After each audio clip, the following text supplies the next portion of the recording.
Segala puji dan puja kehadirat Allah Subhanahu wa taala yang telah mengumpulkan kita di majelis yang mulia ini, yaitu di majelis ilmu MTI Rasuna Epicentrum, dan insyaallah saya Denny akan memandu acara ini hingga nanti selesai. Tidak lupa salawat dan salam kita panjatkan kepada Nabi kita Muhammad sallallahu alaihi wasallam beserta kepada para keluarganya, istrinya, sahabatnya, dan para tabi'in, para tabi'ut tabi'in, dan jejak orang-orang soleh yang hingga akhir hayat nanti mengikuti sunnah-sunnah beliau sallallahu alaihi wasallam. Sebelum kita memulai kajian ini, dan alhamdulillah Ustadz Amin Nurbait Hafizahullah Ta'ala telah hadir di tengah-tengah kita. Sehat Ustadz kabarnya? Alhamdulillah. Waalaikumsalam warahmatullahi. Alhamdulillah sehat Bang. Masya Allah. Gimana kabar Jakarta Bang? Alhamdulillah Ustaz. Alhamdulillah. Baik juga Ustaz. Tetap panas seperti biasa. Oh, bukannya hujan? Hujan ada Ustaz, tapi tetap panas juga Ustaz. Oh, tetap panas. Masya Allah. Insyaallah kita akan memandu acara ini Ustaz dengan saya Denny, dan insyaallah kami akan membuka pertanyaan sesuai tema dan kami utamakan, dan sebelumnya kami akan membacakan beberapa maklumat dalam kajian online ini. Yang pertama adalah peserta menjadikan kajian online sebagai sarana thalabul ilmi, niat ikhlas, mengikat ilmu dengan tulisan, menjaga aurat, berakhlak dan beradab majelis yang sesuai dengan syariat Islam. Yang kedua, peserta wajib menggunakan nama asli, meng-mute-kan audio, dan khusus wanita meng-close kamera video. Yang ketiga, dilarang menyalakan audio dan video selama kajian berlangsung. Yang keempat, pada sesi Q&A atau tanya jawab, pertanyaan ditulis pada room chat dan ditujukan kepada saya sendiri atau sebagai moderator di kajian ini. Demikian dari saya maklumat agar teman-teman bisa mematuhi selama kajian berlangsung, dan langsung saja agar Ustadz Amin Nurbait membersamai kita hingga kajian ini terselesai. Tafadhol Ustadz. Ya.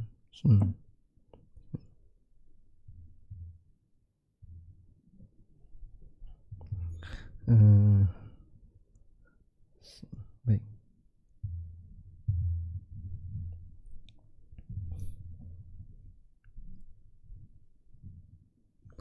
Bismillah.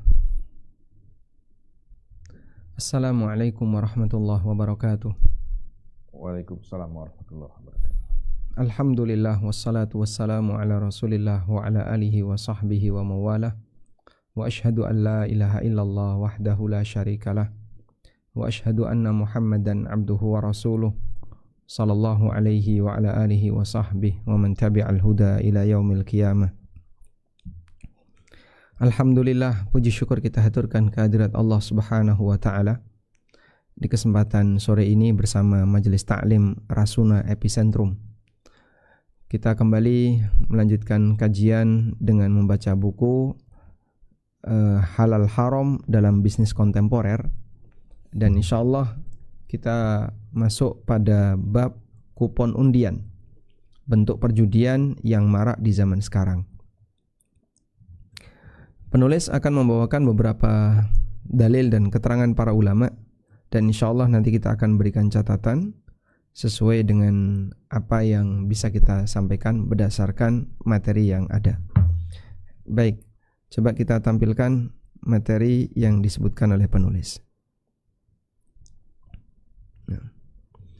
Berikut ini keterangan yang disampaikan oleh penulis tentang kupon undian, bentuk perjudian yang marak di zaman sekarang. Pertama, penulis membawakan firman Allah Subhanahu wa taala tentang haramnya perjudian yang ada di surat Al-Maidah ayat 90. Allah Ta'ala mengatakan, Ya ayyuhalladzina amanu innamal khamru wal maisiru wal ansabu wal azlam rijsun min amali syaitan fajtanibuhu la'allakum tuflihun. Wahai orang yang beriman, sesungguhnya khamr, judi, berhala, dan al-azlam, bentuk mengundi nasib, menentukan pilihan hidup, pilihan aktivitas, namun dengan dikocok. Rijsun adalah amalan najis, min amali syaitan, termasuk perbuatan setan. Fajtanibuhu la'allakum tuflihun, maka jauhilah praktik semacam ini agar kalian menjadi orang yang beruntung. Anda bisa lihat dalam satu ayat ini, Allah Subhanahu wa ta'ala menyebutkan beberapa sisi larangan judi. Kenapa judi itu dilarang? Ada beberapa pertimbangan. Yang pertama, larangan itu dikaitkan dengan iman. Kita fokus di Quran surat Al-Maidah ayat 90. Berkaitan dengan larangan judi. Yang pertama, Allah Subhanahu wa ta'ala mengkaitkan larangan itu dengan iman. Di sini menjelaskan beberapa sisi pertimbangan larangan judi. Yang pertama, dijadikan sebagai konsekuensi iman.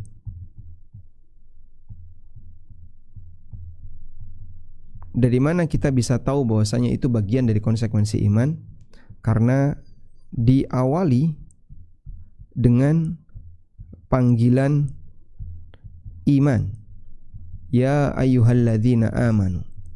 Ya ayyuhalladzina amanu.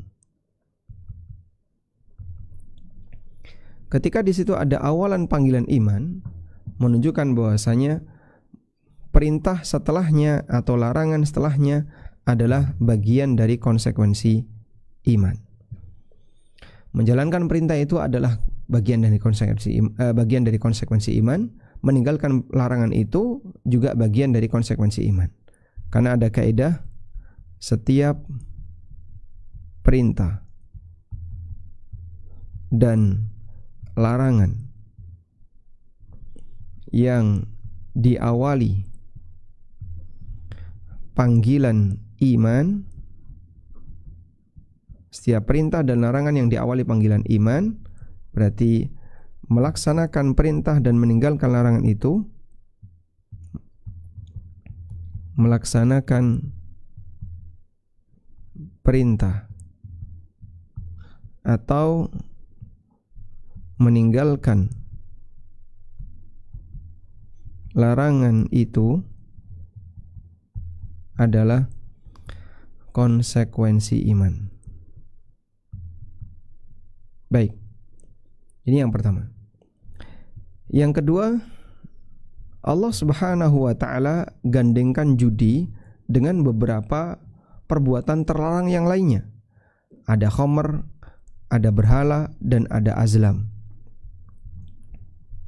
Sehingga di situ yang kedua, judi digandengkan dengan beberapa perbuatan tercela, yaitu khamr, kemudian berhala. Tentu saja yang dimaksud adalah menyembah berhala. Kemudian yang ketiga adalah al-azlam, undi nasib. Yang dimaksud undi nasib, menentukan pilihan dengan menggunakan undian. Baik, ini yang disebut dengan dalalatul iqtiran. Dalalah al-iqtiran. Dalalatul iqtiran adalah membuat kesimpulan hukum terhadap sebuah perbuatan tertentu, dikenali dengan cara perbuatan itu digandengkan dengan beberapa perbuatan yang lain. Saya ulang ya. Dalalatul iqtiran adalah membuat kesimpulan hukum untuk sebuah perbuatan tertentu dengan indikator perbuatan itu digandengkan dengan perbuatan yang lain. Jadi ketika dia dijejer dengan perbuatan kesyirikan, dijejer dengan perbuatan minum khamr, disandingkan dengan al-azlam, undi nasib, menunjukkan bahwasanya perbuatan ini dosa besar. Menunjukkan bahwa perbuatan ini dosa besar. Karena dia digandengkan dengan deretan-deretan perbuatan dosa besar. Ya, walaupun ini termasuk salah satu pendalilan yang diperselisihkan oleh para ulama tentang dalalatul iqtiran, karena ini dibahas dalam kajian usul fikih.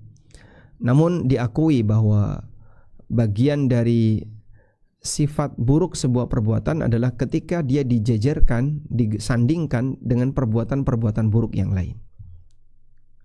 Baik. Selanjutnya yang ketiga, Allah sebut sebagai rijs, disebut sebagai rijs, rijsun. Allah mengatakan bahwa perbuatan itu adalah rijsun.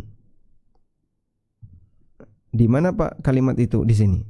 Ya ayyuhalladzina amanu innamal khamru wal maisiru wal ansabu wal azlam. Baik, ini pertimbangan satu, ini pertimbangan dua. Pertimbangan ketiga, rijsun. Allah sebut sebagai rijs. Rijsun itu artinya najis. Dan najis dalam bahasa syariat itu ada dua. Ada najis hakiki dan ada najis maknawi. Najis hakiki adalah najis zatnya, seperti benda-benda najis, kotoran dan seterusnya. Najis maknawi adalah najis statusnya. Najis statusnya. Najis non fisik, kita sebut najis non fisik. Seperti perbuatan kesyirikan itu disebut oleh Allah Ta'ala dengan perbuatan najis. Allah Ta'ala mengatakan tentang orang musyrik, innamal musyrikuna najasun. Sesungguhnya orang-orang musyrik itu najis. Walaupun badan orang musyrik tidak najis, fisiknya orang musyrik tidak najis. Contoh najis maknawi adalah perbuatan syirik itu disebut najis. Di mana orang musyrik, Allah Subhanahu wa Ta'ala menyebut mereka sebagai orang najis. Allah Ta'ala berfirman, innamal musyrikuna najasun. Sesungguhnya orang musyrik itu najis. Kita lihat di surat At-Taubah ayat 28. Allah mengatakan, ya ayyuhalladzina amanu innamal musyrikuna najasun. Wahai orang-orang yang beriman, sesungguhnya orang musyrik itu najis. Ini Anda bisa sebutkan di sini di Quran surat At-Taubah ayat 28. Allah Ta'ala menyebut orang musyrik dengan orang najis. Dan tentu yang dimaksud adalah najis maknawi, yaitu najis non fisik. Karena fisik orang musyrik tidak najis, tapi keyakinannya najis. Apa dalilnya kalau fisik orang musyrik tidak najis? Rasulullah sallallahu alaihi wasallam bermuamalah dengan orang musyrik, memegang pakaian mereka, memegang fisik mereka, badan mereka. Apalagi beliau juga pernah minum dengan menggunakan wadah yang dimiliki oleh orang musyrik dan seterusnya. Maka aktivitas beliau dengan paman beliau sendiri Abu Talib yang musyrik menunjukkan bahwasanya orang musyrik fisiknya tidak najis. Sehingga bisa kita tulis di sini, orang musyrik kalau dari sisi fisik itu tidak najis. Kenapa disebut najis? Keyakinan atau perbuatan. Perbuatan mereka najis. Karena perbuatan kesyirikan adalah perbuatan najis. Maka judi disebut rijs, yang artinya najis, yaitu najis maknawi. Walaupun fisiknya alat judi seperti apa? Misalnya judi biasanya pakai apa? Pakai dadu, pakai kupon, pakai kartu dan seterusnya. Kartu judi itu najis enggak, Pak? Secara fisik kartu judi tidak najis. Lalu kenapa Allah Subhanahu wa Ta'ala Allah sebut judi dengan najis? Yang disebut najis di situ bukan najis bendanya, tapi najis status perbuatannya. Baik, kita lanjutkan. Yang keempat, Allah Subhanahu wa taala menyebut judi sebagai min amali syaitan, perbuatan setan, kebiasaan setan. Maka judi itu tercela karena dia amaliyah setan, perbuatan setan. Dan kita sepakat bahwa setan ini makhluk paling jahat, makhluk yang paling jelek, dan seterusnya, dengan semua predikat keburukan yang melekat pada setan. Dan posisi setan disepakati jahat, disepakati buruk. Tentu saja kita tidak ingin meniru setan, yang dia adalah makhluk yang disepakati jahat, makhluk yang disepakati buruk. Sehingga kalau orang itu meniru setan, dia tiru-tiru makhluk yang jelek, makhluk yang jahat. Nah, ini yang keempat. Yang kelima, perintah fajtanibuhu, jauhilah perbuatan itu. Jauhilah perbuatan itu, karena perbuatan itu adalah perbuatan yang tercela. Sehingga Anda tulis di sini yang kelima, ada perintah untuk menjauhi.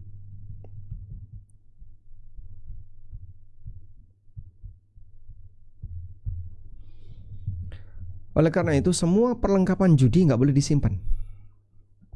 Sehingga menjauhi di sini bisa bentuknya menjauhi perbuatannya, baik menjauhi perbuatannya maupun menjauhi perlengkapannya, atau kita tulis media dan peralatannya. Sehingga kalau kau tahu bahwa Allah Subhanahu wa taala perintahkan dirimu untuk menjauhinya, maka jauhi perbuatan itu dan jauhi medianya. Kita tidak diperbolehkan untuk menyimpan media judi atau peralatan judi, perlengkapan judi. Biasanya judi pakai ini, hanya ini, termasuk juga khamar. Kita nggak boleh nyimpan khamar misalnya, walaupun saya nggak minum kok. Terus kenapa disimpan? Ya kan nggak apa-apa, cuma disimpan. Ya nggak boleh. Menyimpan khamar berarti kamu belum menjauhi khamar.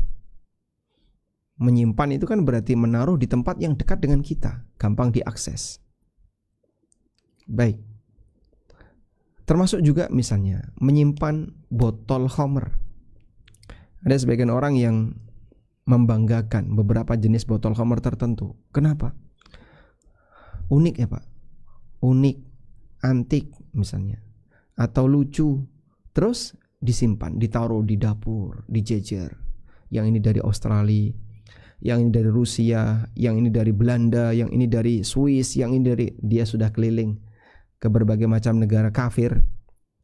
Dan dia bawa botol yang isinya adalah alat maksiatnya orang kafir. Ini botol dipakai sebagai media maksiatnya orang kafir. Dia bawa pulang itu botol. Dia banggakan, dia taruh di lemarinya, di rak-rak buku yang harusnya isinya buku diisi dengan itu untuk hiasan. Pak, itu kan botol orang fasik. Kenapa ditaruh di situ? Ya, saya merasa bangga dengan, Masya Allah, kenapa Bapak bangga dengan perlengkapan yang itu adalah miliknya orang fasik? Maka seharusnya kalau kita tahu bahwasanya itu adalah botol khamar, buang, dipecah, dirusak, bukan malah disimpan.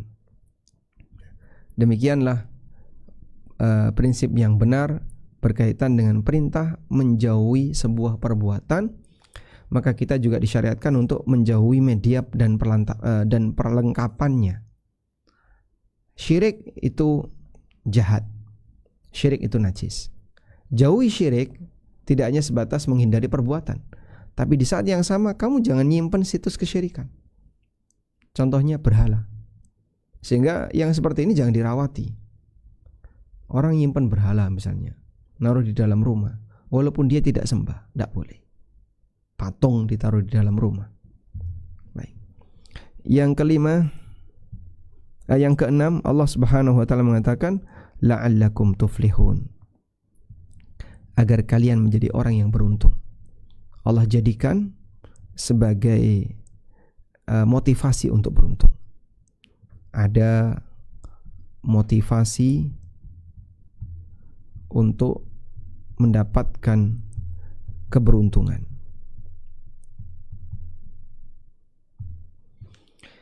Sehingga kalau kamu ingin jadi orang yang beruntung, maka tinggalkan khamr, tinggalkan judi. Demikianlah 6 sisi larangan judi atau khamr yang bisa kita jumpai di surat Al-Maidah ayat 90. Di ayat 91, kalau kita genapkan ya, kita sekalian selesaikan. Menuju surat Al-Maidah, di Al-Maidah ayat 91, Allah Subhanahu wa taala masih melanjutkan tentang motivasi untuk meninggalkan judi dan khamr. Innama yuridu syaitanu ayyuqi'a bainakumul adawata wal baghdha fil khamri wal maisir wa yasuddakum an dzikrillah wa 'anis shalah fahal antum muntahun. Sesungguhnya setan menghendaki untuk menimbulkan permusuhan dan kebencian di antara kalian pada khamr dan judi. Wa yasuddakum an dzikrillah, dan menghalangi kalian dari zikrullah, wa 'anis shalah, dan dari amalan salat. Fahal antum muntahun? Tidakkah kamu menghentikannya? Baik. Kita tulis di sini. Di surat Al-Maidah ayat 91. Di situ ada penjelasan tambahan. Penjelasan alasan judi dan khamr dilarang.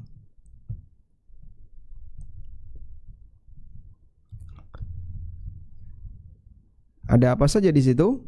Kalau tadi nomor 6 ya, kita sebutkan lanjutannya nomor 7.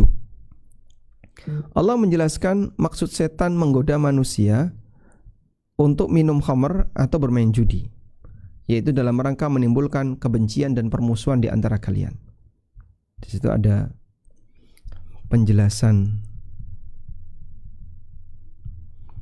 tujuan besar, tujuan utama setan menggoda untuk minum khamr dan judi, yaitu menimbulkan permusuhan dan kebencian. Yang kita tahu bahasanya kebencian itu melelahkan bagi hidup. Anda ketika memusuhi orang lain atau membenci orang lain, bermusuhan dengan orang lain, itu capek. Kasihanilah dirimu ketika kau terlalu sering bermusuhan dengan orang lain, menanamkan kebencian kepada orang lain, sementara dia sesama muslim, sesama mukmin. Sehingga manusia yang paling lelah dalam hidupnya adalah manusia yang hidupnya selalu diliputi dengan kebencian. Gak suka sama ini, gak suka sama ini, gak suka sama ini. Ketemu ini punya masalah, ketemu ini punya masalah. Anda bisa bayangkan orang seperti ini betapa capeknya. Berbeda dengan orang yang dia hidupnya dalam posisi lapang. Sehingga ketika ketemu A, dia nyaman. Ketemu B, nyaman. Ketemu C, nyaman. Dia gak punya musuh. Walaupun bisa jadi dia tidak akrab dengan siapapun, tapi dia gak punya musuh. Ada sebagian orang yang modelnya humble. Dia gampang akrab. Di sini nyaman, di sini nyaman, sehingga ketemu siapapun semua orang senang. Ada orang yang dia punya banyak musuh. Di sini nggak nyaman, di sini nggak nyaman. Dan ada yang pertengahan.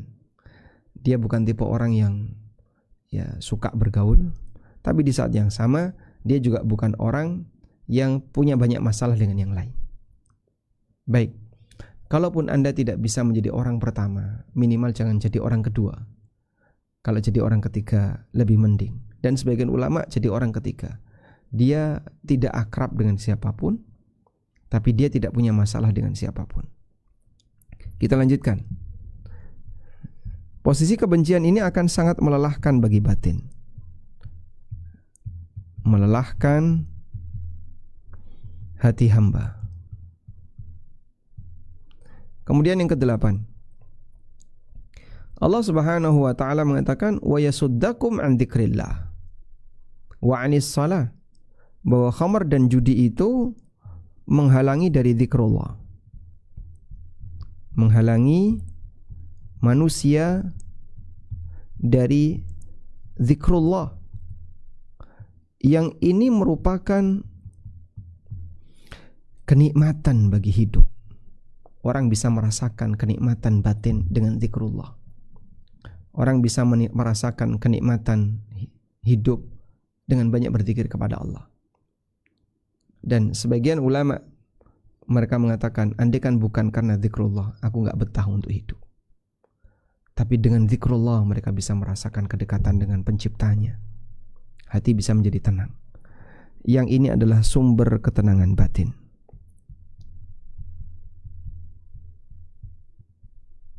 Anda bisa rasakan ya, orang yang melakukan zikrullah dengan serius, di saat ibadah dia duduk berzikir, dia bermunajat kepada Allah dan fokus, tinggalkan semua aktivitas yang lain, fokus untuk zikrullah, dia akan bisa mendapatkan ketenangan.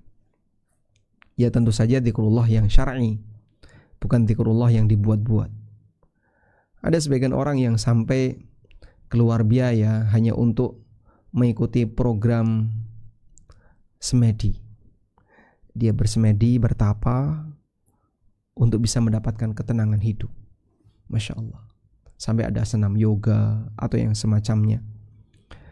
Dan sejatinya itu bukan menambah ketenangan, tapi justru akan menjadi beban bagi batin. Menghalangi manusia dari zikrullah, itulah yang dilakukan oleh setan.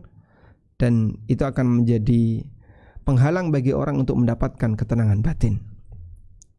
Yang kesembilan, menghalangi sholat, sehingga manusia akan kehilangan kewajiban yang paling asasi bagi hidupnya. Di mana kewajiban yang paling asasi ini, kalau dia tinggalkan, waliyadzubillah, sampai bisa mengarah kepada perbuatan kekufuran. Dan yang ke-10, ajakan dari Allah untuk berhenti. Fahal antum muntahun, di bagian ujung dari ayat, fahal antum muntahun, tidakkah kalian berhenti dari perbuatan itu? Sehingga di sini Allah Subhanahu wa taala menjelaskan alasan. Setelah dijelaskan alasan, kemudian Allah berikan perintah untuk menghentikan. Perintah untuk berhenti. Artinya Allah Subhanahu wa taala ketika melarang di sini dengan menggunakan pendekatan yang bisa dilogika oleh manusia. Ada pendekatan logika. Diberi alasan. Kenapa saya harus menghentikan itu? Coba pakai akalmu. Judi itu seperti ini, seperti ini, seperti ini. Dampak buruknya A, B, C, ada 10, ada 9 lah. Yang terakhir kan perintah untuk menghentikan. Ada 9 dampak buruk yang akan kau dapatkan ketika kau berjudi. Coba kau pikirkan, kira-kira itu bahaya enggak? Ya itu bahaya. Baik, logika sehat akan mengatakan ini membahayakan bagi dirimu, maka tinggalkan. Dan demikianlah Allah Subhanahu wa taala ketika memerintahkan, Allah jelaskan alasan, dan ketika melarang, Allah jelaskan alasan. Ya. Sehingga kita bisa membuat sebuah kesimpulan pelajaran. Ada pelajaran di situ. Perintah dan larangan dalam Al-Quran itu ada penjelasan, ada penjelasan mengenai alasannya. yang terkadang alasan itu tidak bisa dijangkau oleh manusia. Maka Allah kasih penjelasan. Perintah salat misalnya, Allah Subhanahu wa taala mengatakan, "Innas salata tanha 'anil fahsya'i wal munkar." Sungguhnya salat itu bisa mencegah dari perbuatan keji dan mungkar. Jadi kenapa kita perlu salat? Karena ibadah salat itu akan mencegah kamu dari perbuatan keji dan mungkar. Makanya kalau ada orang yang bilang seperti ini, mana yang lebih baik? Orang yang sholat tapi korupsi, atau yang gak pernah sholat tapi gak pernah korupsi? Wah, ini sih perbandingan yang gak apple to apple, gak berimbang. Nah terus mana yang lebih baik kalau gak seperti itu? Jangan kayak gitu. Ini yang sholat tapi korupsi. Andaikan dia gak sholat, lebih jahat lagi dia. Ketika dia masih sholat dan dia korupsi, kalau orang ini gak sholat, kemudian dia korupsi dengan watak jahat yang ada pada dirinya, maka dia akan lebih jahat lagi. Makanya koruptor yang sholat dengan koruptor yang nggak sholat, beda kualitas korupsinya. Mereka yang masih sholat masih punya iman. Baik, contoh yang lain. Ada orang yang sholat tapi dia suka menyakiti tetangga. Dengan yang nggak sholat tapi dia tidak pernah menyakiti tetangga. Mana yang lebih baik? Ini sih bukan perbandingan yang apple to apple. Kalau mau membandingkan, mana yang lebih baik? Yang suka menyakiti tetangga yang sholat, yang suka menyakiti tetangga tapi dia nggak sholat? Ya tentu yang sholat lebih baik. Ini orang yang suka menyakiti tetangganya, kalau dia nggak sholat, lebih jahat lagi dia. Dengan adanya sholat, maka sholat itu mencegah dia dari perbuatan kemungkarannya. Walaupun kualitasnya atau kualitas perbuatan kemungkaran itu lebih ringan, meskipun tidak hilang 100%. Baik.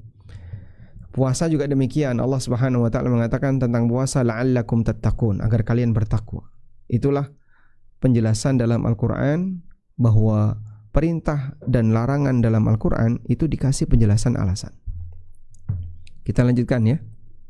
Kita terlalu melebar ini. Di antara tradisi orang jahiliyah zaman dahulu adalah berjudi.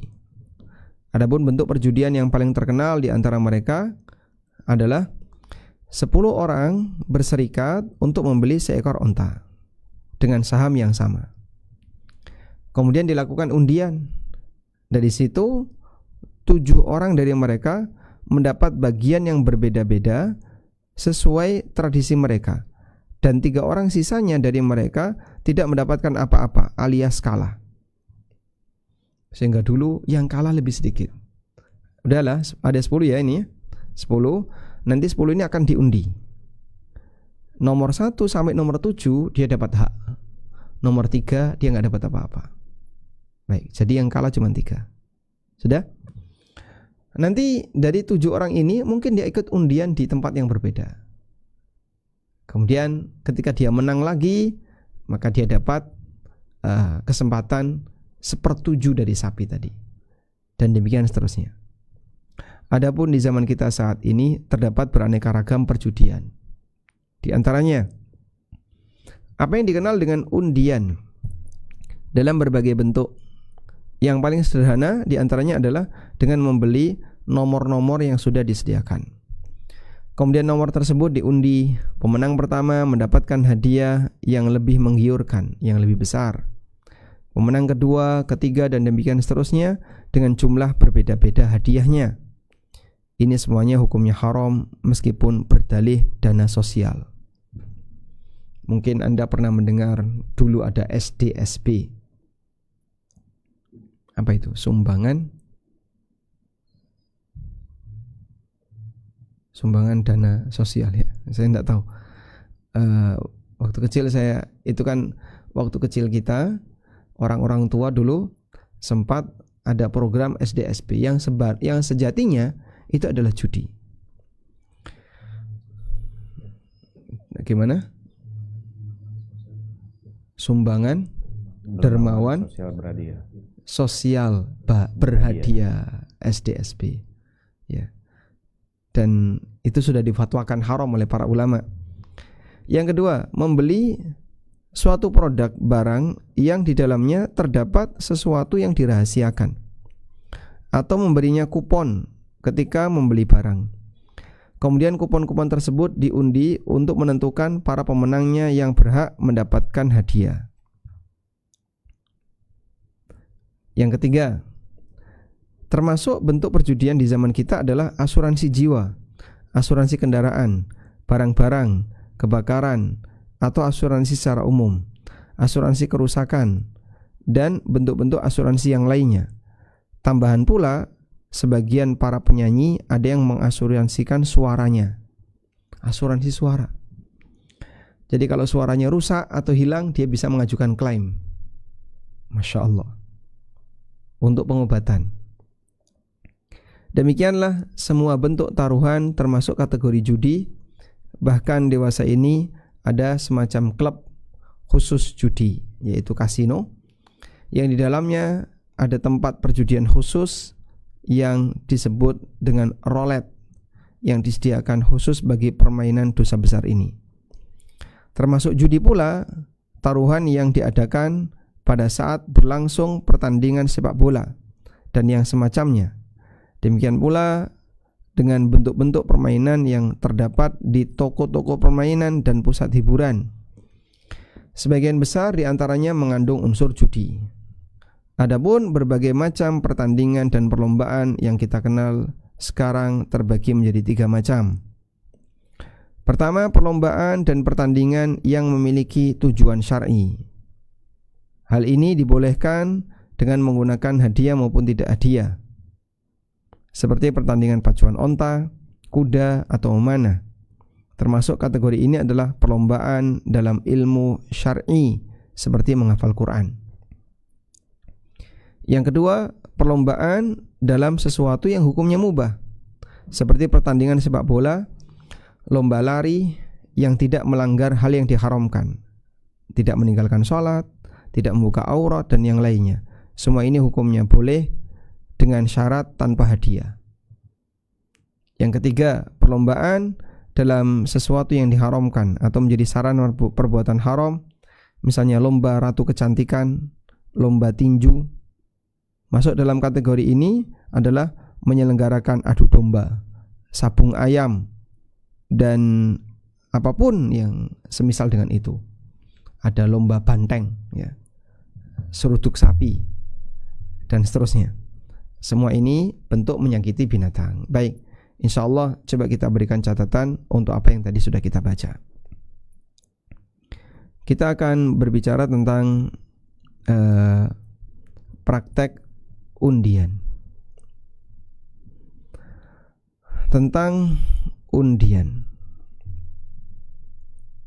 Semata undian itu tidak identik dengan judi.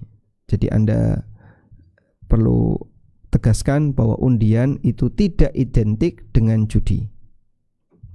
Undian tidak sama dengan judi.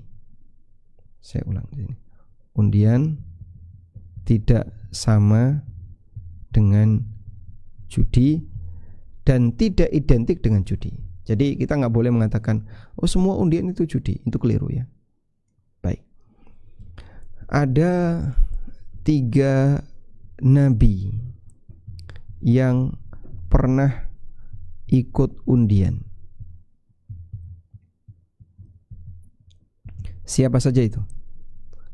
A. Nabi Yunus alaihissalam.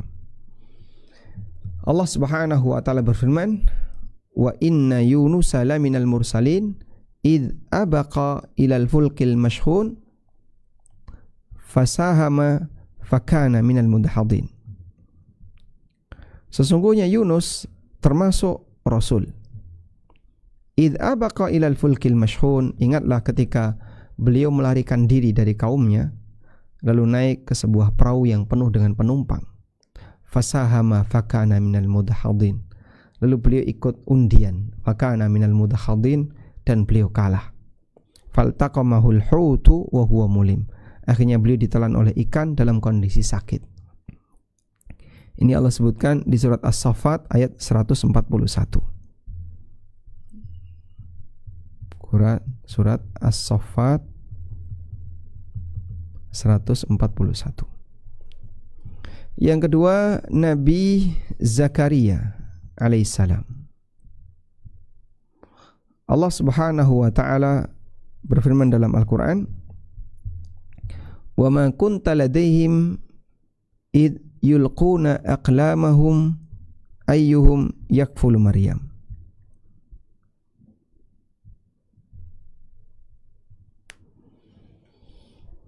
Allah Subhanahu wa taala berfirman di surat Ali Imran ayat 44. "Dzalika min amba'il ghaibi nuhihi ilaik. Wa ma kunta ladaihim id yulquna aqlamahum ayyuhum yakfulu Maryam. Wa ma kunta ladaihim id yakhtasimun." Apa yang kami ceritakan itu adalah berita gaib. Berita gaib, cerita masa silam. Orang tidak akan tahu kalau dia tidak punya wahyu. Wa ma kunta ladaihim id yulquna aqlamahum ayyuhum yakfulu Maryam. Kau Muhammad tidak ada di tengah mereka ketika mereka melemparkan aqlamahum, pensil-pensil mereka, untuk menentukan ayyuhum yakfulu Maryam. Wa ma kunta ladaihim id yakhtasimun, dan engkau tidak berada di tengah mereka ketika mereka bersengketa. Ketika mereka bersengketa terkait siapakah yang paling berhak dalam mengasuh Maryam. Dan Nabi Zakaria yang menang, sebagaimana yang Allah Subhanahu wa taala firmankan dalam Al-Qur'an, wa kaffalaha Zakaria, bahwa Maryam itu diasuh oleh Zakaria. Wa kaffalaha Zakaria di surat Ali Imran ayat 37. Fataqabbalaha rabbuha biqabulin hasanin wa ambataha nabatan hasanan wa kaffalaha Zakaria. Yang mengasuh dia, wanita ini adalah Zakaria, yaitu yang dimaksud wanita ini adalah Maryam. Ini ada di surat Ali Imran ayat 44. Kemudian yang ketiga adalah Nabi kita Muhammad sallallahu alaihi wasallam. Memang tidak diceritakan dalam Al-Quran, tapi ini disebutkan dalam hadis dari Aisyah radhiyallahu anha. Beliau menceritakan bahwa Nabi SAW melakukan undian untuk mengundi siapa di antara istrinya yang akan diajak safar. Nah, undian semacam ini boleh. Undian yang boleh adalah undian untuk menentukan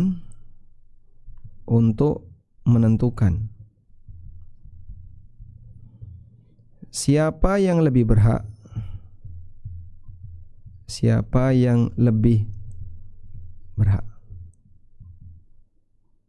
dari sekian banyak orang yang punya hak yang sama. Siapa yang lebih berhak dari sekian banyak orang yang punya hak yang sama? Sudah? Gimana? Siapa yang lebih berhak dari sekian banyak orang yang punya hak yang sama dengan cara yang benar. Baik. Jadi misalnya begini. Pada apa yang dialami oleh Rasulullah SAW, semua istri beliau punya peluang yang sama untuk diajak safar. Cuman kan tidak mungkin diajak semuanya, sehingga hanya dipilih salah satu untuk diajak safar.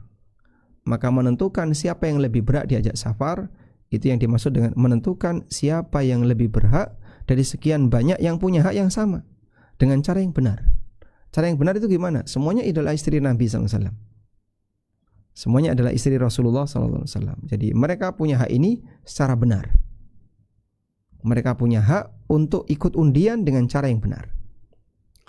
Contoh yang lain, semua punya hak yang sama untuk mengasuh Maryam. Maka undian dilakukan untuk menentukan siapa di antara mereka yang paling berhak. Dan semuanya punya hak yang sama dengan cara yang benar. Baik, ada nggak Pak punya hak tapi dengan cara yang salah? Yaitu yang judi tadi. Kamu kalau pengen punya hak, bayar. terus nanti kita undi. Kalau keluar nama kamu menang, kalau nggak keluar nama kamu kalah. Nah ini judi jadinya. Baik.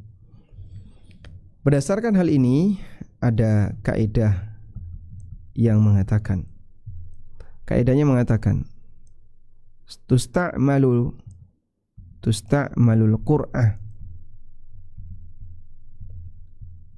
inda tazahumil hukuk. Dilakukanlah qur'ah ketika terjadi banyak hak yang punya peluang yang sama. Digunakan qur'ah, qur'ah itu artinya undian. Al-qur'ah artinya undian. Jadi kalau misalnya ada 100 orang di masjid, terus saya mau mengumumkan, saya akan berikan uang 100 orang, saya akan berikan uang 10 juta ini kepada 10 jamaah yang ada di sini. Terus 10 jamaah itu siapa? Padahal ada 100 orang. Karena ada 100 orang, maka saya tidak mungkin pilih. Ya baik, kita akan tentukan. Yang berhak mendapatkan masing-masing 1 juta sebanyak 10 orang adalah yang paling cakep misalnya. Wah, nanti yang kurang cakep emosi dia. Iri loh, kenapa? Apa salahnya kita kurang cakep? Terus penilaian cakep kan subjektif. Ya sudah, enggak jadi. Kalau begitu kita berikan kepada jamaah yang kulitnya paling putih sesuai grade-nya. Wah, nanti yang kulitnya agak maghrib dia bisa emosi. Loh, apa salahnya kita dilahirkan dalam kondisi seperti ini? Dan kita tidak minta kepada Allah untuk memiliki kulit seperti ini. Nah, wah enggak jadi daripada nanti bikin ribut. Nah, maka cara yang paling tepat adalah baik kita akan tetapkan berdasarkan undian. Semuanya silahkan ikut nulis angka. Nah, kemudian nanti akan kita undi. Siapa yang angkanya keluar, dialah yang menang. Dipilih 10 orang. Nah, kalau sudah undian, orang nggak bisa protes. Loh, kok yang menang si A? Ya, mau gimana lagi? Itu sudah jadi rezekinya si A. Kau nggak boleh protes. Itulah makna tusta'malul qur'ah inda tazahumil hukuk. Baik. Nah, undian yang seperti apa yang berstatus haram? Ya. Undian yang haram, itulah undian judi. Di mana, atau saya tambahkan yang atas dulu ya. Kalau yang atas tadi, di sini hanya ada 2 kemungkinan. Dalam undian yang halal hanya ada 2 kemungkinan.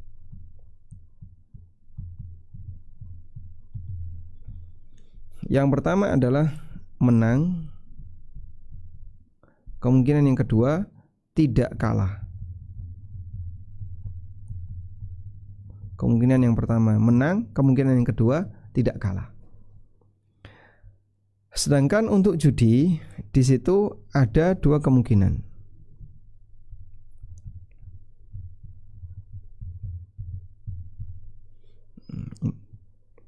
Jadi kalau menang itu berarti dia untung.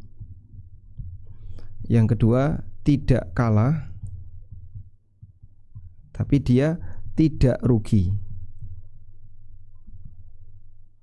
Ya. Kalau yang kedua ini ada 2 kemungkinan. Yang pertama menang, di mana dia untung.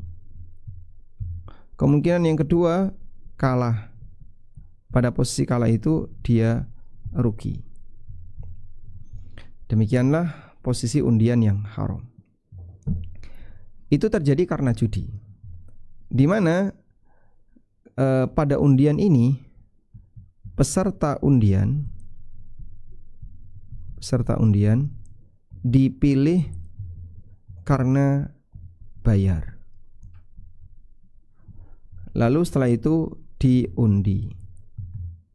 Sehingga nilai bayar tadi digunakan untuk kompensasi dapat peluang. Bayar itu sebagai kompensasi dapat peluang. Kamu dapat peluang, kalau pengen dapat peluang bayar. Nah, jadinya ada jual beli peluang. Sehingga di situ yang terjadi adalah jual beli peluang. Nah, jual beli peluang ini sama dengan judi. Karena di situ ada ketidakjelasan antara dapat yang dia untung atau tidak dapat, dan dia pasti kalah ketika dia nggak dapat. Sudah? Jika terjadi demikian, maka praktek itu adalah judi. Baik. Karena itu di sini perlu kita lihat ada satu keseimbangan iwad dan muawad, atau gini. Bagaimana dengan kupon undian? Bagaimana dengan kupon undian? Kupon undian ini beragam. Yang tadi disebutkan oleh penulis, ada kupon undian murni kupon. Dia tidak mendapatkan apapun selain kupon. Kita boleh rinci di sini. Hanya di sini orang bayar untuk hanya dapat kupon. Dia tidak mendapatkan apapun selain kupon. Kalau ini jelas judi. Sudah? Yang kedua, orang bayar untuk produk plus kupon. Namun produknya tidak penting. Produknya tidak penting. Sehingga bukan tujuan akad. Ya. Misalnya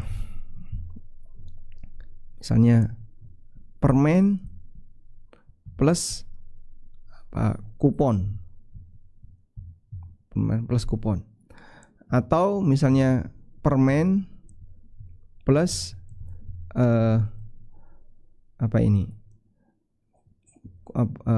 kumpulan huruf, biasanya apa itu namanya?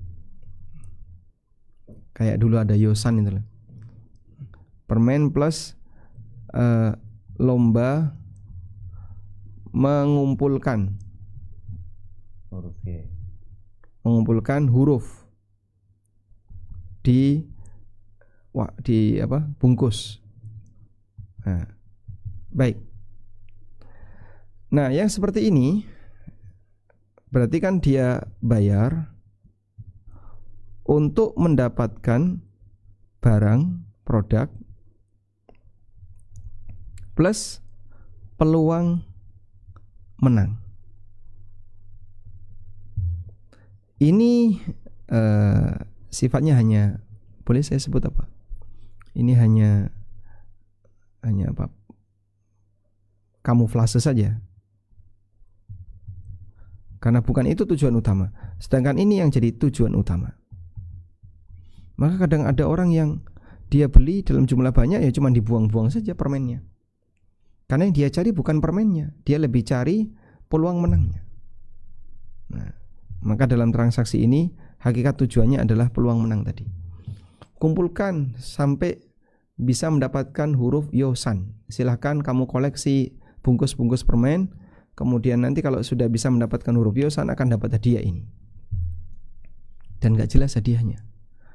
Apakah dia bisa mendapatkan kumpulan huruf itu? Gak tahu, susah sekali.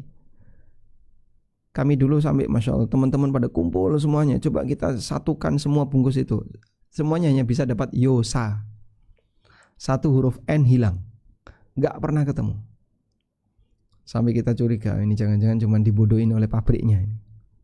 nggak pernah ketemu. Dan ini termasuk salah satu di antara praktek perjudian, hukumnya haram. Udah? Yang ketiga, beli produk dapat kupon. Beli produk gratis kupon undian. Nah, yang jadi tujuan utama transaksi, tujuan utama akad adalah produk. Sementara kupon hanya bonus. Bagi yang belanja, misalnya kelipatan 100.000, misal ya, ini misal. Baik. Nah, untuk bagian ini tergantung niat. Hukumnya tergantung niat.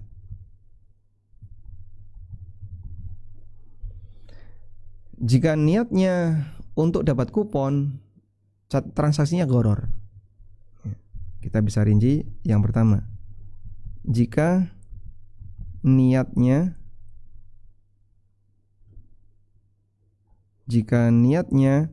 untuk dapat kupon, maka jadinya gharar. Ayo Pak, silakan belanja 100.000 biar nanti dapat kupon, bisa diisi, nanti diundi. Memang dari awal niatnya untuk dapat kupon, ini gharar. Yang kedua, jika niatnya untuk barang, untuk dapat barang, maka hukumnya boleh ya. Karena kupon bukan tujuan utama. Kuponnya bukan tujuan utama. Dan gharar yang sifatnya mengikuti hukumnya boleh. Walaupun ini gharar, tapi gharar yang mengikuti. Dan gharar yang sifatnya hanya mengikuti, hukumnya boleh. Baik, semoga bisa dipahami. Nah, seperti ini pembagian tentang hukum masalah undian berkaitan dengan praktek yang terjadi di masyarakat. Wallahu a'lam.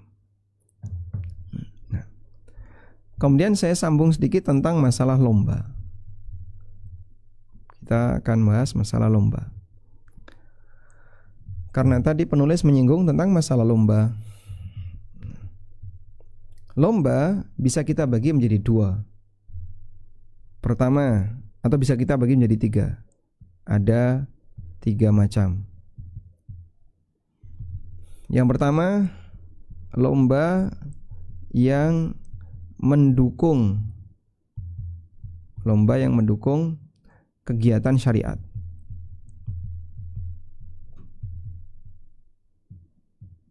Contohnya apa Pak? Lomba yang mendukung kegiatan syariat. Lomba pacuan kuda, memanah. Termasuk diantaranya adalah lomba hafalan Quran, hafalan hadis, resensi buku, dan seterusnya. Ini lomba yang mendukung kegiatan syariat. Lomba semacam ini boleh taruhan. Boleh ada taruhan. Nabi SAW pernah bersabda, la sabaqa illa fi khuffin au hafirin au naslin. Beliau bersabda, la sabaqa, tidak ada sabak, illa fi khuffin au fi hafirin au naslin, kecuali untuk pacuan kuda atau pacuan onta atau memanah. Baik.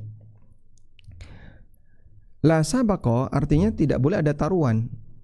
Berarti ketika dikecualikan, maka 3 hal ini boleh ada taruhan. Nah, hanya saja ulama beda pendapat, meskipun di situ ada khilaf. Ada khilaf tentang apakah harus ada muhallil. Muhallil artinya peserta yang terlibat tapi nggak bayar. Muhallil itu peserta yang ikut terlibat, yang ikut tapi tidak bayar. Jadi misalnya 3 orang ya, mereka berlomba, ayo kita lomba taruhan. Berapa? 1 jutaan lah, 1 jutaan. 1 juta berarti terkumpul 3 juta. Baik. Apa ini lombanya? Memanah. Nah, haruskah ada muhallil? Undang orang satu lagi yang dia punya kemampuan yang sama, tapi dia nggak perlu bayar. Dia nggak perlu bayar, dia nggak perlu ikut taruhan, cuman dia punya hak yang sama sebagaimana yang lain. Sehingga si D ini didatangkan, kalau nanti D yang menang, ya dia punya hak untuk mendapatkan uang 3 juta. Sebagaimana A, B, C ketika menang mereka juga punya hak uang 3 juta tadi. Itu namanya muhallil. Ya? Yang kedua, lomba yang mubah. Lomba mubah seperti lomba lari, main bola, sepak bola, lomba voli, dan seterusnya. Baik. Untuk lomba yang mubah, bolehkah di situ dilakukan taruhan? Jawabannya dilarang untuk taruhan. Karena itu penerapannya untuk saat ini adalah peserta lomba tidak boleh ada biaya pendaftaran. Karena biaya pendaftaran itulah yang nanti akan menyebabkan perlombaan itu jadi taruhan. Ya, boleh ada lomba tapi tidak boleh taruhan. Nah, terus hadiahnya dari mana, Pak? Hadiah dari selain peserta. Ya, misal sponsor. Ini boleh. Lomba mewarnai, hadiahnya dari sponsor. Lomba apa lagi? Hadiahnya dari sponsor. Tidak boleh bayar ya. Yang ketiga, lomba yang haram. Nah, lomba yang haram seperti tinju itu haram. Karena memukul muka, memukul wajah, dan Nabi SAW melarang memukul wajah. Contoh lomba adu binatang. Ini menyakiti binatang. Nah, ini semuanya perlombaan yang dilarang. Apalagi kontes kecantikan dan seterusnya, jelas itu tidak boleh karena pamer aurat. Baik, mungkin itu yang bisa kita sampaikan. Semoga yang sedikit ini bermanfaat. Wassallallahu ala nabiyyina Muhammadin wa ala alihi wa sahbihi wasallam. Alhamdulillah, setelah selesai materi kita tentang kupon undian dan tentang perjudian, sekarang kami akan membuka sesi tanya jawab, dan semoga ilmu yang tadi disampaikan bermanfaat untuk kita semua. Barakallahu fiik Ustaz, Allah ibarik fiik. Allah ibarik fiik. Kami buka pertanyaan menjadi 2 sesi, yaitu pertanyaan langsung yang insyaallah nanti setelah saya bacakan 2 pertanyaan dan 2 pertanyaan yang akan dibuka pada audiens di Zoom. Untuk pertama kami bacakan yang pertama sudah masuk. Bismillah. Semoga Pak Ustadz dan tim serta panitia MTI Rasuna Epicentrum selalu dalam penjagaan dan dirahmati oleh Allah Subhanahu wa taala. Pak Ustadz izin bertanya, bagaimana dengan sistem spin the wheel di e-commerce atau check-in harian untuk dapat koin diskon atau hadiah? Jazakumullahu khairan. Ketika memutar roda itu bayar nggak? Kalau di e-commerce gratis, Ustaz. Itu gimana spin the wheel tadi? Spin the wheel kadang ada yang gratis. Kalau gratis, bayar biasa. Jadi misalnya belanja ya, Ya. belanja lalu dapat poin. Poin ini bisa dipakai untuk mutar undian tadi. Betul, Ustaz. Insya Allah tidak apa-apa karena gratis. Tujuan dia kan belanja, Betul. bukan beli peluang untuk bisa mendapatkan putaran tadi. Hukumnya boleh. Cabit boneka itu dilarang ya, itu judi. Jadi orang misalnya beli kupon berapa biasanya 2000-an, 2000 perak, terus dia masukkan kupon itu, kemudian cabit boneka. Nah, kadang dapat, kadang enggak. Nah, pada saat kondisinya demikian, kadang dapat, kadang tidak, maka praktek yang dia lakukan seperti ini masuk kategori judi. Wallahu a'lam. Alhamdulillah, semoga jelas atas jawabannya dari Ustadz. Jawaban dari spin the wheel. Yang kedua, apakah uang pembangunan sekolah itu halal? Dan apakah itu seperti asuransi? Dan sekarang sekolah mengganti nama uang pembangunan dengan nama uang sarana dan prasarana, namun tidak disebutkan detailnya apa. Apakah hukumnya tersebut, Ustadz? Baik. Ketika seseorang ingin masuk ke sebuah lembaga pendidikan ini kan menyediakan banyak sekali fasilitas, mulai dari gedung, kemudian perlengkapan belajar, listrik, air, dan seterusnya, yang itu akan dipakai bersama oleh semua peserta didik yang ada di lembaga itu. Baik, lembaga ini tidak memberikan rincian apa saja yang akan didapatkan, tapi secara umum orang paham, kalau anak saya sekolah di sini, apa sih yang dia dapatkan? Ruang belajar, di situ ada AC-nya, kemudian ada mejanya, ada kursinya, terus ada listrik yang dipakai setiap hari, ada air, ada aneka, dan seterusnya. Artinya, kalaupun tidak dirinci, orang tahu yang dia dapatkan seperti ini. Insya Allah tidak masalah. Contoh ya, Anda masuk ke kebun binatang, bayar kupon atau bayar karcis. Berapa? 30.000. 30.000 dapat. Nah, memang dalam iklannya ada keterangan bahwa di kebun binatang ini kamu bisa melihat A, B, C, D. Tapi kan nggak semua. Ada bagian yang kita nggak tahu.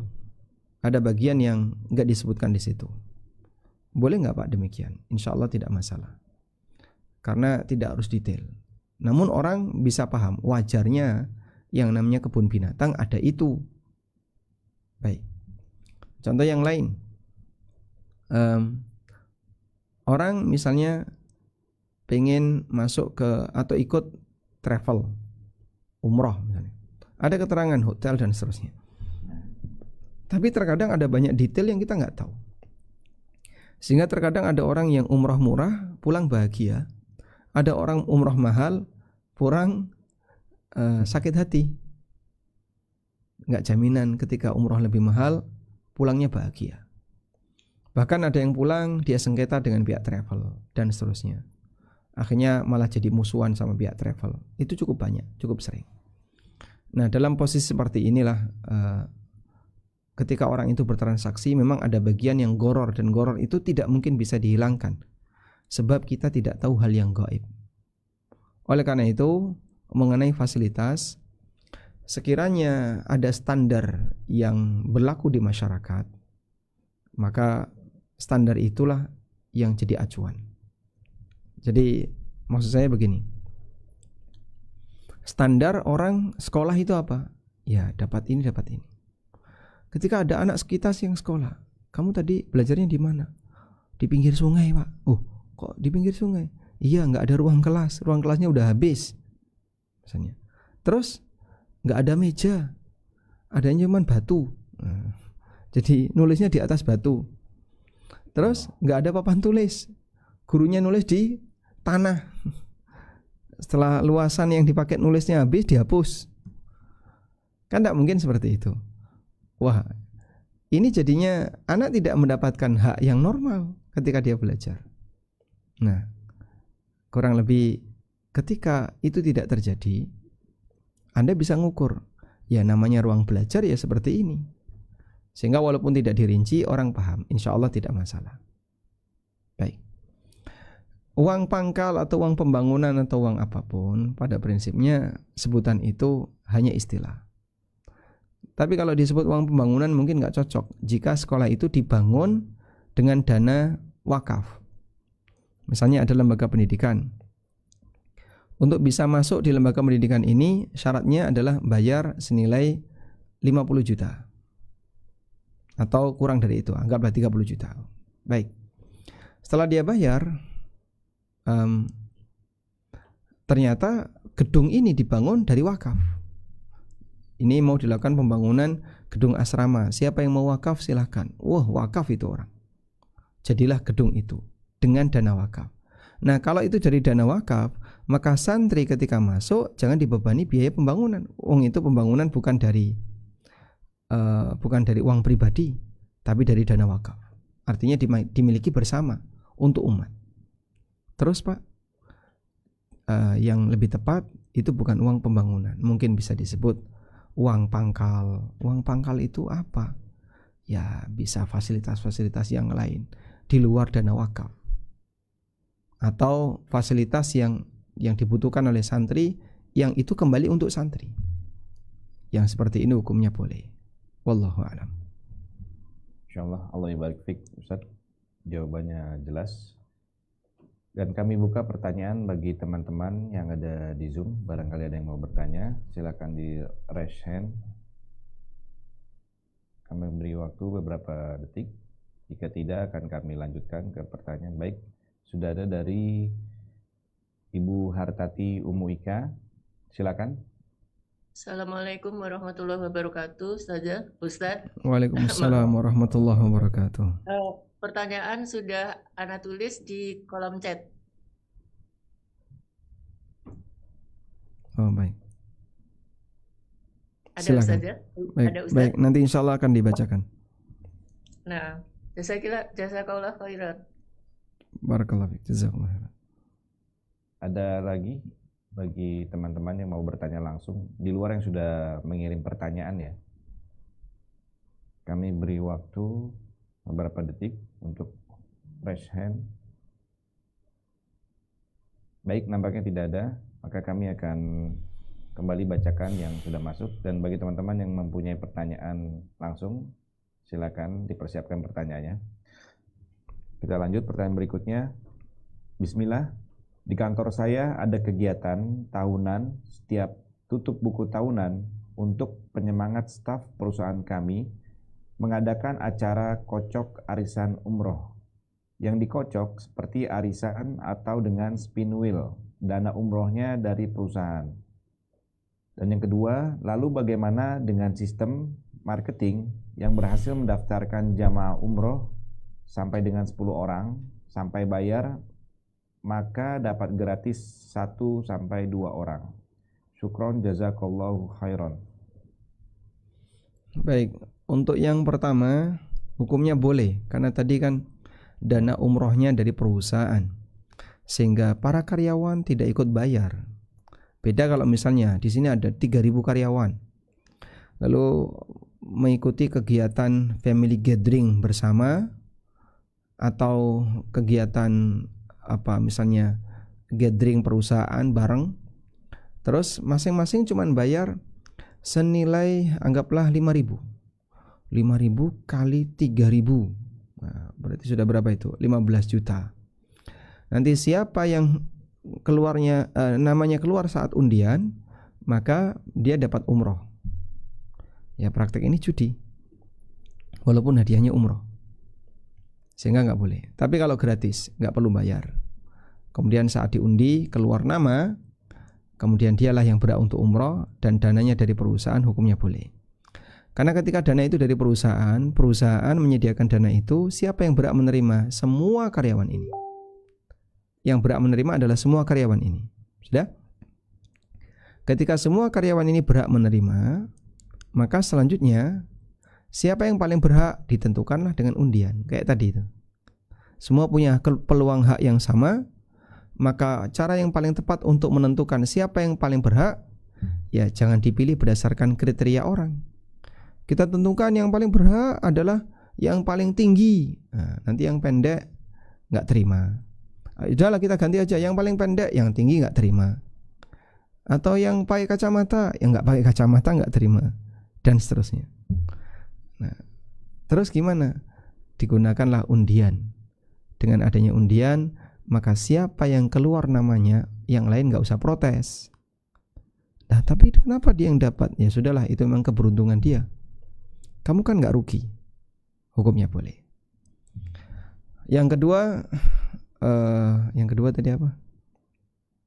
Yang kedua, bagaimana dengan sistem marketing? Oh iya, baik. Sistem marketing, siapa yang berhasil mendapatkan 10 jamaah dan deal sampai bayar, maka gratis 1 jamaah. Hukumnya boleh. Hukumnya diperbolehkan. Sehingga pada posisi ini ketika dia mendapatkan 10 jamaah dan dia digratiskan umroh 1 jamaah, statusnya adalah sebagai ujroh untuk dia, sebagai upah untuk orang ini. Dan dia berhak dapat ujroh karena dia sudah berjasa mengumpulkan 10 jamaah. Wallahu a'lam. Allah yubarik fik, Ustaz. Pertanyaan terakhir lewat tulisan yang masuk, dan bagi teman-teman yang masih ingin bertanya setelah kami bacakan, dipersilakan untuk raise hand. Assalamualaikum Ustaz, izin bertanya. Waalaikumsalam warahmatullahi. Bagaimana hukumnya jika mendapat hadiah dari tabungan di bank konven, lalu dari uang itu dibelikan tanah? Mohon penjelasan apakah status tanah itu halal atau haram. Dan dengan berjalannya waktu, sekarang jadi aset warisan yang mau dijual. Baik. Undian dari bank, apabila latar belakangnya adalah karena Anda punya tabungan di bank itu, maka status hadiah dari undian ini sama dengan manfaat karena utang. Saya ulang ya. Hadiah yang diberikan oleh bank yang sebabnya adalah karena Anda punya rekening tabungan di bank itu, status hadiah ini adalah manfaat karena utang. Dan itu masuk kategori riba. Sebagaimana kaidah yang disampaikan oleh sahabat Fudalah bin Ubaid, kullu qardin jarra naf'an fahuwa riba. Semua utang yang menghasilkan manfaat, maka status manfaat itu adalah riba. Oleh karena itu, apabila Anda sebagai nasabah yang punya rekening tabungan di bank, kemudian dikasih hadiah dari bank, baik secara langsung atau melalui menang undian. Misalnya menang undian dapat mobil, lalu mobil dijual, uangnya dipakai untuk beli tanah. Ya, kami bisa sebut hasil dapat mobil ini statusnya uang yang bermasalah atau hadiah yang bermasalah, karena itu adalah riba. Nggak boleh untuk Anda miliki. Sudah? Berbeda dengan hadiah dari bank karena CSR. Sehingga ada bank ngasih dana sekian untuk kegiatan sosial masyarakat. Nah, Anda termasuk salah satu tetangga bank yang dikasih itu. Nah, untuk bagian ini ulama beda pendapat, dan ini bukan riba. Ulama beda pendapat. Walaupun dana bank ini adalah dana yang bermasalah, dana yang haram, mungkin hasil riba, tapi ketika dikasihkan kepada orang lain, maka si penerima tadi berbeda status ketika menerimanya. Ulama beda pendapat, ada yang mengatakan nggak boleh, ada yang mengatakan boleh. Ini masih ringan. Tapi kalau Anda sebagai nasabah lalu dikasih hadiah dari undian bank, nah pada posisi ini statusnya riba. Kesimpulannya, untuk tanah yang tadi sudah dibeli dan sekarang mau dijual, kami sarankan untuk seluruh ahli waris agar memahami bahwa ini dulu adalah hasil dari undian yang terlarang. Maka bagaimana kalau misalnya hasil penjualan tanah ini dijadikan sebagai dana sosial, dibagikan kepada fakir miskin yang membutuhkan, agar mereka tidak lagi membutuhkan, atau agar mereka memiliki dana yang cukup untuk kebutuhannya. Dengan demikian harta yang haram ini tidak diwariskan. Sebab ini kan dulu dimiliki bapak, dan bapak setelah itu meninggal lalu diwariskan. Nah, maka kita perlu sampaikan, kematian tidak mengubah yang haram jadi halal, sebagaimana kaidah yang disampaikan oleh Imam An-Nawawi rahimahullah. Wallahu a'lam. Afwan Ustadz, bisa menambahkan. Silakan. Jadi status tanah itu memang waktu itu kita nggak ngerti dapat hadiah apa tidak. Kita tahu-tahu dikasih hadiah karena menabung di situ. Lalu dari hadiah itu sekarang sudah berbentuk rumah, tanah, dan setelah renovasi segala macam itu sudah tercampur dengan harta-harta yang kita kumpulkan secara halal gitu, Ustaz. Jadi bank tiba-tiba ngasih tanah begitu? Bukan, ngasih uang itu terjadi pada tahun 1970-an. Masya Waktu Allah. itu kita belum ngaji. Iya, waktu itu kita belum mengerti. Baik. Nah, pada posisi karena belum paham ya. nah, jika demikian Anda menerima itu dulu sebelum mengerti tentang riba, dulu sebelum mengerti tentang kalau hadiah ini nggak boleh, dan ini didapatkan dengan cara yang mubah, yaitu dengan cara saling ridho, dengan cara saling ridho. Jadi pihak bank ridho, Anda juga ridho. Nah, ini berarti dan masuk. Kita nggak tahu apa-apa, Ustaz. Masuk pada kategori harta haram yang didapatkan dengan cara saling ridho sebelum tahu hukum, dan itu halal untuk dimiliki. Wallahu a'lam. Jadi bagaimana Ustadz penyelesaiannya? Karena halal untuk dimiliki, mau dijual mau dilanjutkan untuk dimiliki silahkan, tidak ada masalah. Alhamdulillah Ustadz atas penjelasannya. Afan, dari tadi aku bilang Ustazah terus. Jazakallah khairan. Masya Allah. Assalamualaikum warahmatullahi wabarakatuh. Waalaikumsalam warahmatullahi wabarakatuh. Baik, mungkin demikian yang bisa kita sampaikan, karena sesaat lagi di Yogyakarta mau masuk waktu maghrib. Semoga apa yang kita bahas ini bermanfaat. Allahumma anfa'na bima 'allamtana wa 'allimna ma yanfa'una warzuqna ilma. Wa sallallahu ala nabiyyina Muhammadin wa ala alihi wa sahbihi wa sallam. Wa akhiru da'wana anil hamdulillahi rabbil alamin. Wassalamualaikum warahmatullahi wabarakatuh. Waalaikumsalam warahmatullahi wabarakatuh. Alhamdulillah.